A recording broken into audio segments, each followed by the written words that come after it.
Have you ever had someone try to destroy everything you've worked for? Now imagine that person is your ex-mother-in-law and she's not just attacking you, but your children too. What happens when you finally decide you've had enough and take the fight to a place she never saw coming? Well, that's exactly what happened to me. My ex-mother-in-law sent her church friends after my daughters and me, harassing us in public, trying to shame us and force us into submission.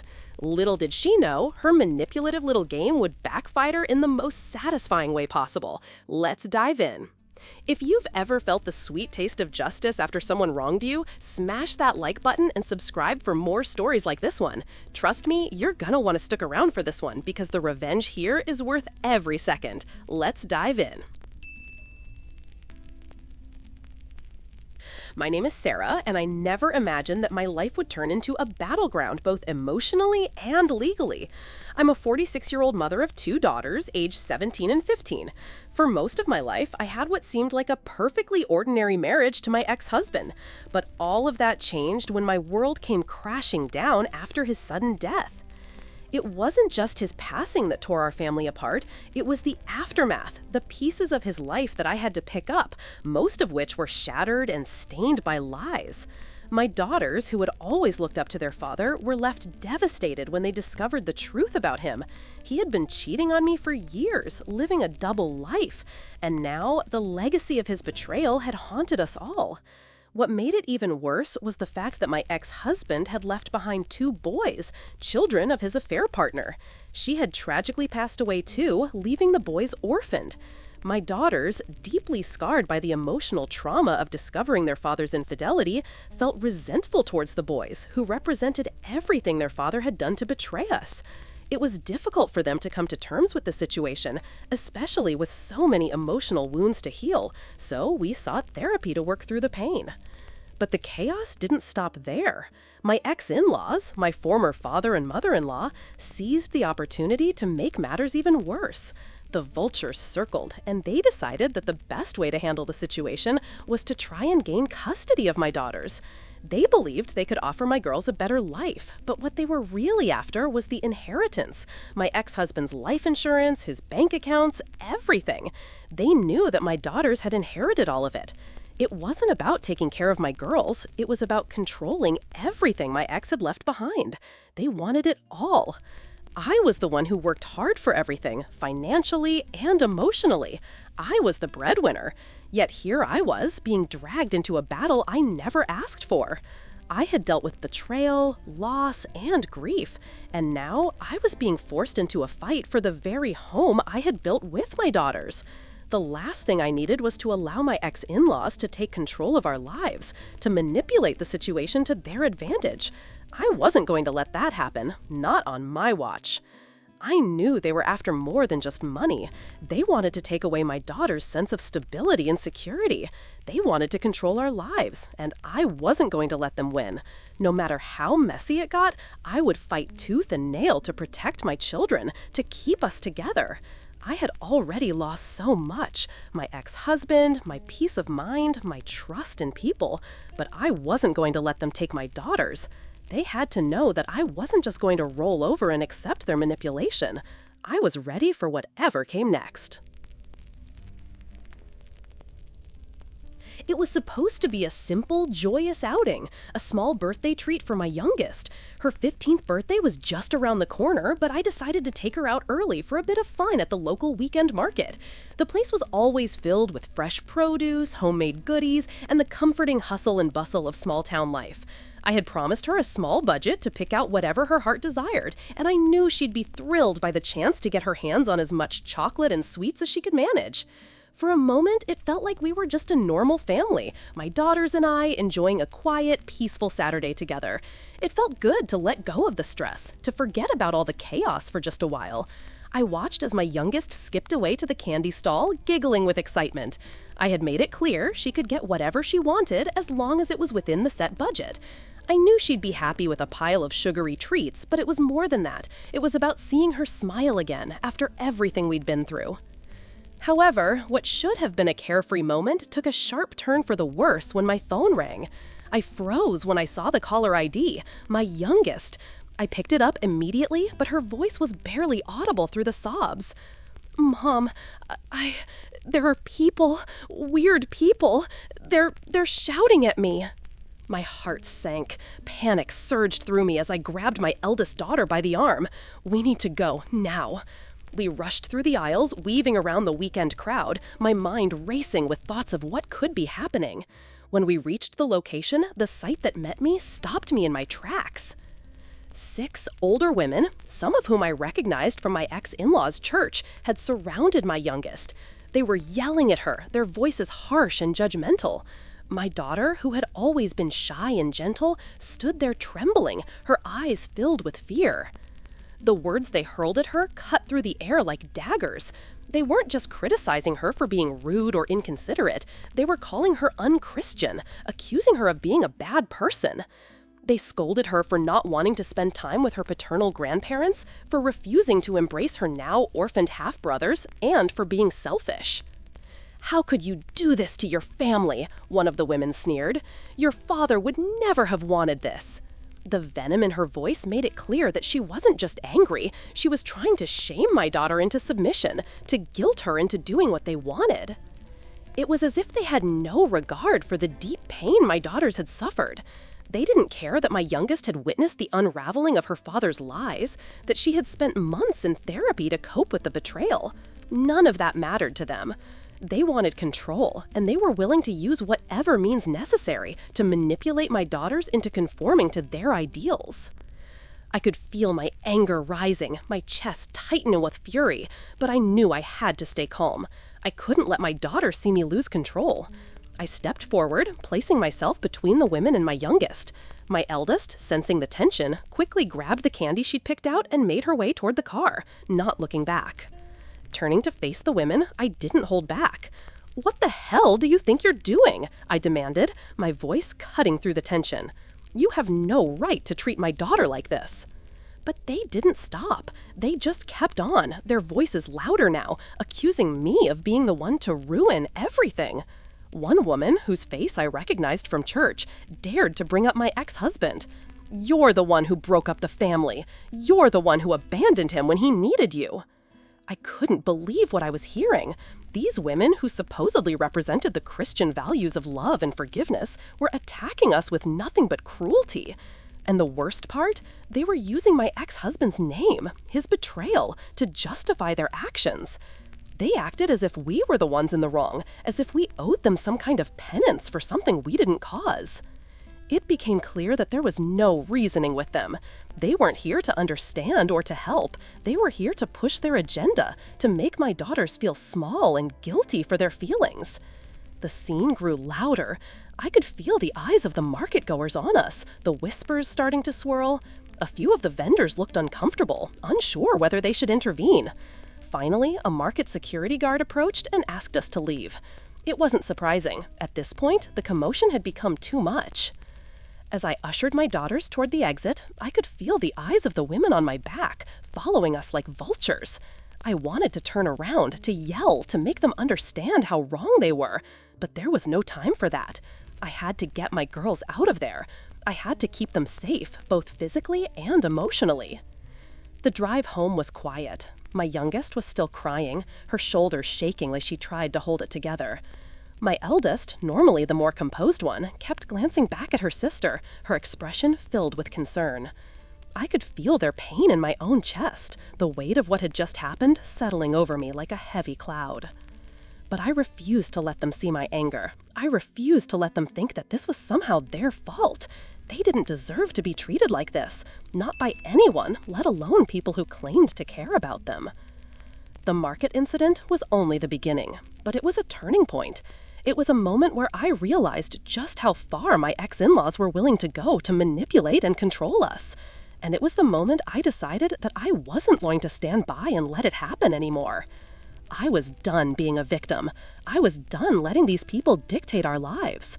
I would protect my daughters, no matter the cost, and soon enough, they would know that I wasn't someone they could push around. That night, after the events at the market had settled in my mind, I tucked my girls into bed, their faces still flushed with the remnants of fear and frustration.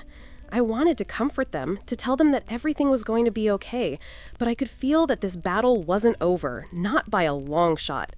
I needed to figure out what had been going on while we were being harassed in public and who was behind it. So, after making sure my daughters were asleep, I decided to dig into the situation. I reached out to a friend from my ex-in-law's church, someone I had known for years, someone I trusted. I didn't expect much, but I needed answers.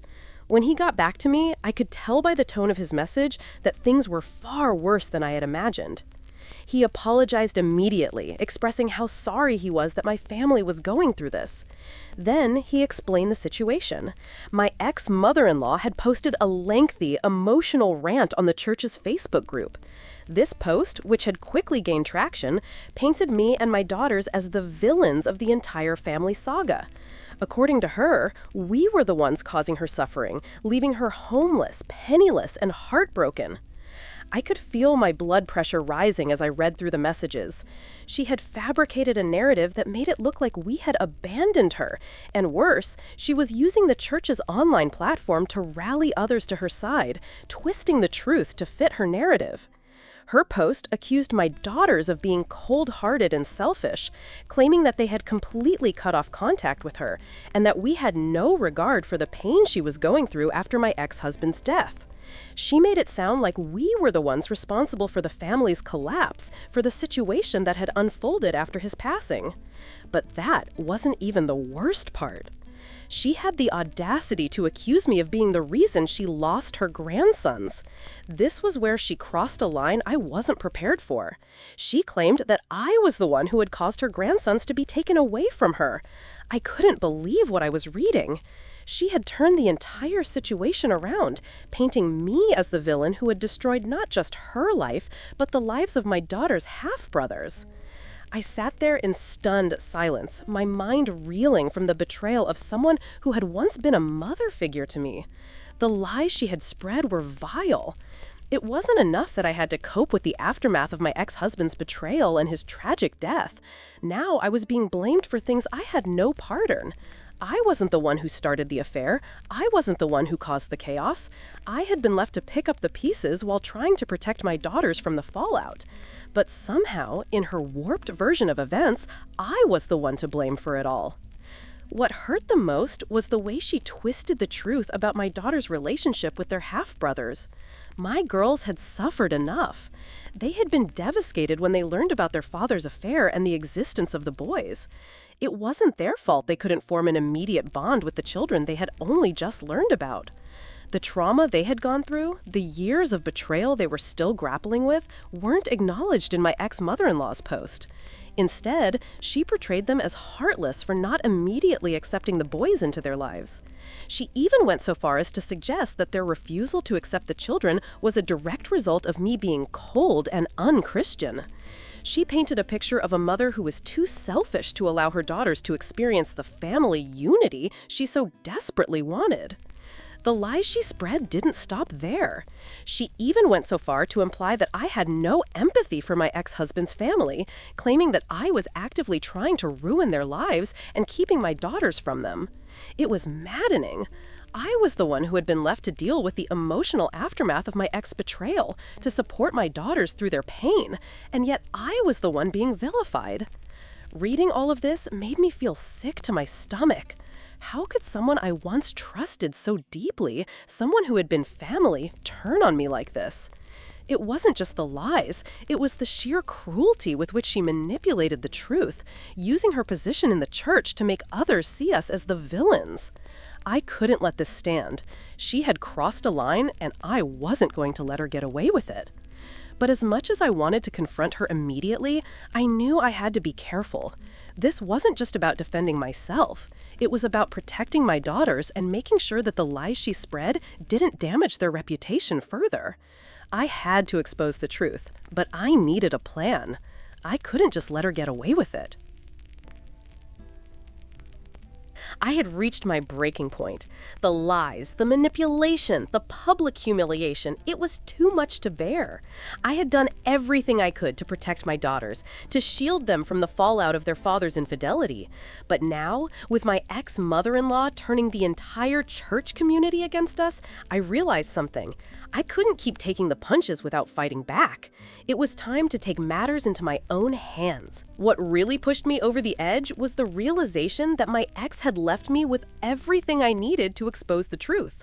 While our divorce was still in limbo at the time of his death, I had access to all the documents, text messages, emails, photos, the hard evidence that could finally reveal the full extent of his betrayal. I wasn't going to let my ex-mother-in-law get away with painting me as the villain when she was the one responsible for so much of the pain my daughters had experienced. The next morning, I knew exactly what I had to do. I started by gathering everything, every photo, every text, every email that could show the truth. I had pictures of my ex and his affair partner caught in intimate moments, messages from them discussing their relationship in a way that left no room for doubt. But it wasn't just about my ex's actions. I also had emails and text where my ex-in-laws, my own former family, cruelly referred to my daughters as bastards and even blamed them for their father's death, claiming that my daughter's knowledge of the affair had led to the breakdown of their marriage and, ultimately, his demise. The weight of this evidence was staggering, but I wasn't going to let it sit in my inbox gathering digital dust. No, I had a plan. I wanted my ex-in-laws and everyone at the church to see exactly who they were dealing with. I wasn't going to let them hide behind lies any longer. I decided to take the evidence to the church, where my ex-mother-in-law had been spreading her vicious lies. I wasn't just going to confront her directly. I was going to let the entire congregation know the truth. I wanted to expose her manipulation for what it was. I went to a print shop, spent hours meticulously selecting the photos and documents, making sure everything was printed on high-quality paper. I wanted these binders to look professional, as if I were presenting them at a formal meeting, because that's exactly what this was. This was my declaration of truth. The first page of the binder was a doozy. I included a picture of my ex and his affair partner locked in an embrace, their faces unmistakably clear. There was no mistaking what was going on. The caption under the photo read, "Ex-husband's name and affair girl's name, a love story." It was brutal, raw, and unapologetic. But I didn't stop there. I filled each binder with the texts, the emails, the full record of the betrayal. I made sure that every detail was included. Everything my ex-in-laws had said about my daughters, everything they had said about me. When the binders were ready, I felt a surge of satisfaction. It was as if a weight had been lifted off my shoulders. For the first time in months, I felt like I was taking back control of my own narrative. The damage they had done to us would no longer go unanswered. That Sunday, just before the church service began, I took the binders to the church. I knew exactly where the hymn books were placed in the back, where people often grabbed one if they'd forgotten theirs. It was the perfect place to slip these binders into the mix. No one ever checked the books, and I knew they would be passed around during the service, reaching the hands of churchgoers who were already primed to hear my ex-mother-in-law's version of events. As I slid the binders into the pile of hymn books, I couldn't help but smile to myself. The truth was about to come to light, and there was nothing my ex-in-laws could do to stop it. I had given them every opportunity to make things right. I had tried to protect my daughters from the wreckage of my ex-husband's life. But now I was done with the lies. Now I was fighting back, not just for myself, but for my daughters, for everything they had been through. The moment I left the church that morning, I knew that everything was about to change. The facade they had carefully crafted was about to crumble, and I was ready to watch it fall. They had used their position in the church to attack us, to paint us as the villains. Now, the truth would do the talking.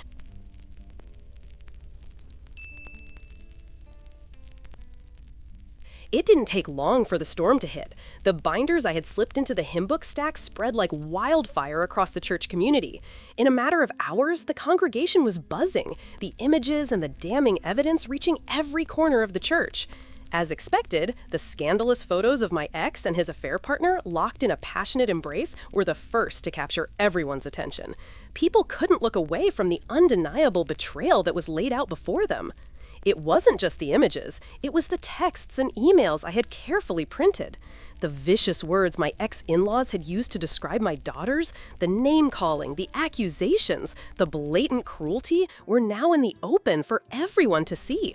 The shockwave was felt throughout the entire church. This was a community that prided itself on its strict moral code, especially when it came to issues of fidelity. For a place so rigid in its views on marriage, the revelation that one of their own had not only committed infidelity, but had gone to such lengths to protect it left them reeling. People were furious, their anger bubbling over as they processed the betrayal. It wasn't just my ex's actions that were at the forefront, it was the complicity of my ex-in-laws.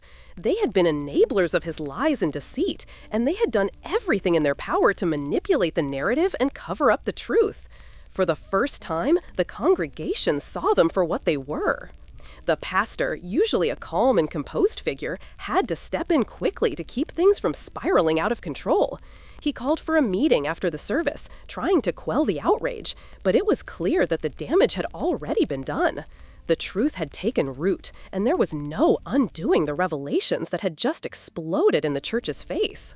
Despite the pastor's efforts, some members of the congregation couldn't hide their shock, their disbelief.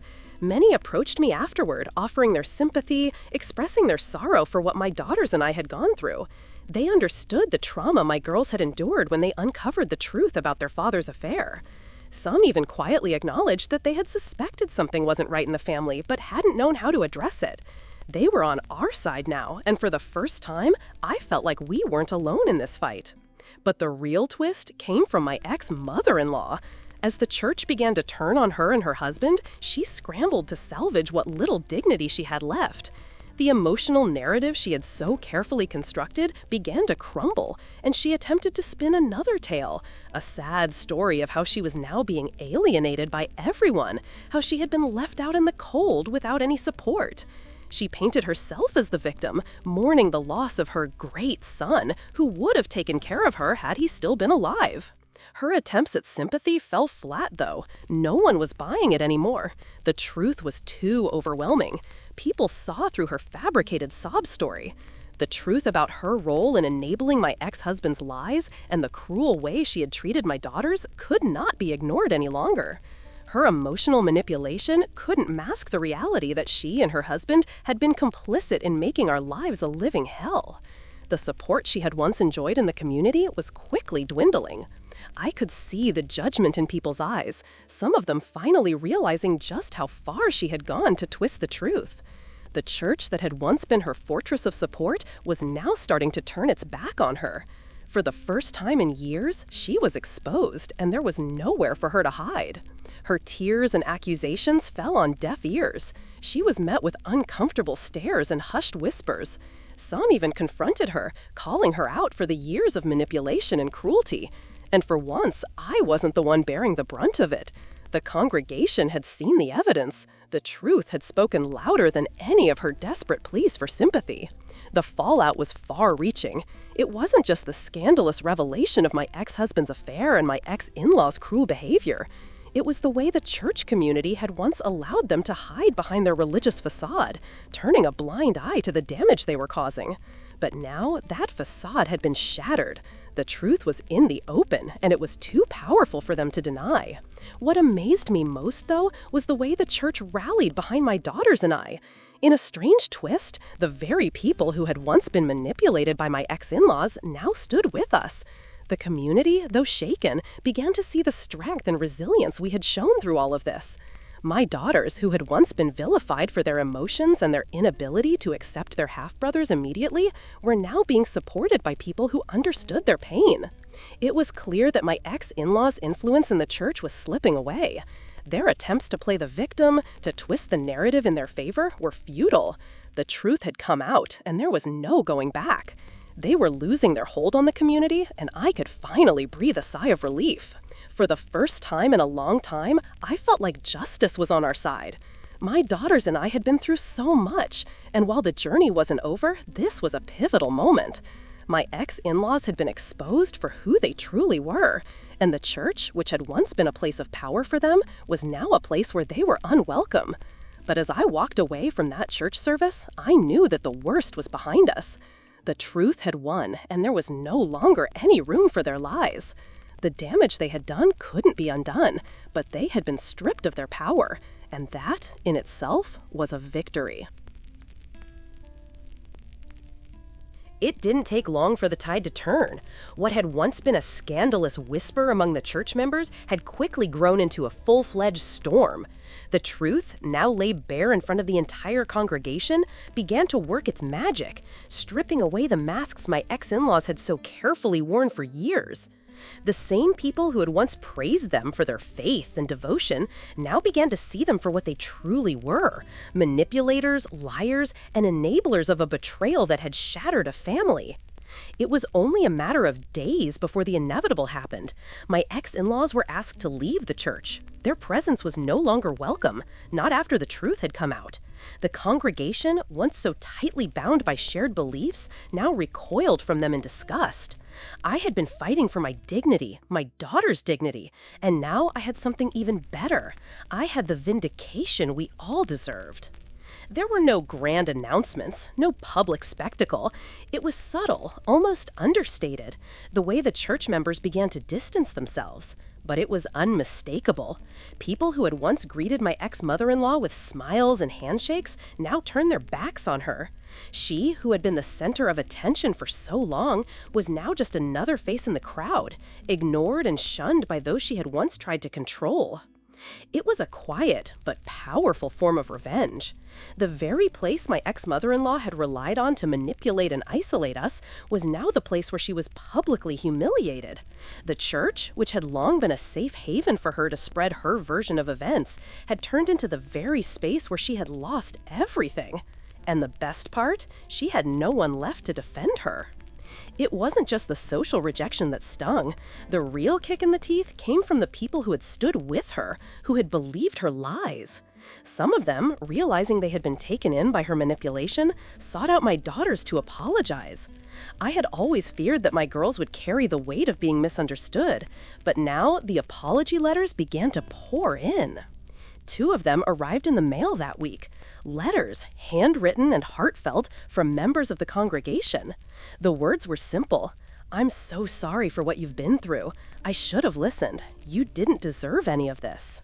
It wasn't just the apologies, though. The church, in its own awkward way, extended an olive branch to us. I was formally invited to join the community again, this time with support on their minds. They acknowledged the pain my daughters had endured and expressed regret for not having seen through the lies sooner. For a long time, I had felt like an outsider, a pariah, even in places I had once considered home. But now, as I held those letters in my hands, I felt something I hadn't allowed myself to feel for years: acceptance. The truth had finally spoken for us, loud and clear, and it had washed away the shame they tried to heap on our heads. My ex-mother-in-law's attempts at garnering sympathy were met with ridicule. She had poured out a sob story to anyone who would listen, about how abandoned she felt, about how she wished her great son were still alive to take care of her. She painted herself as the innocent victim of an unjust world, even going so far as to suggest that she was now all alone because of our refusal to support her. But no one was buying it anymore. The church had seen through her act. People began to call her out, their voices tinged with anger and disappointment.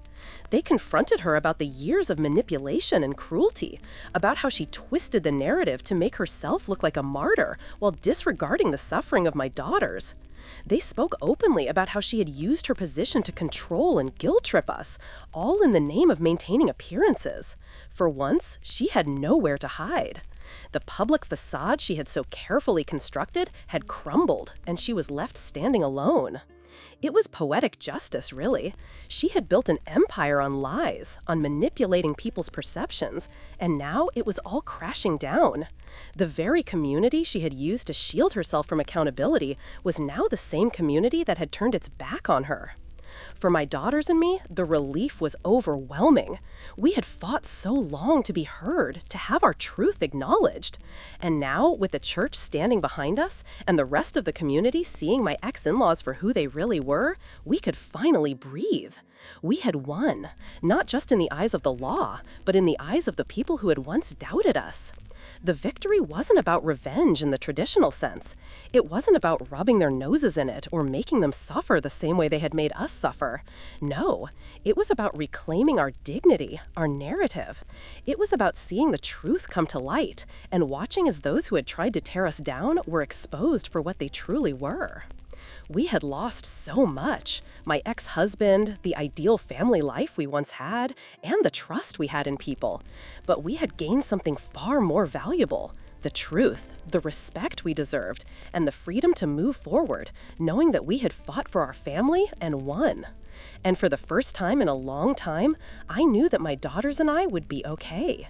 The worst was behind us, and the future was ours to shape.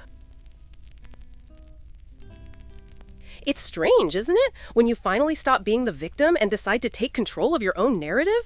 I didn't just fight back for myself, I fought for my daughters, for the truth.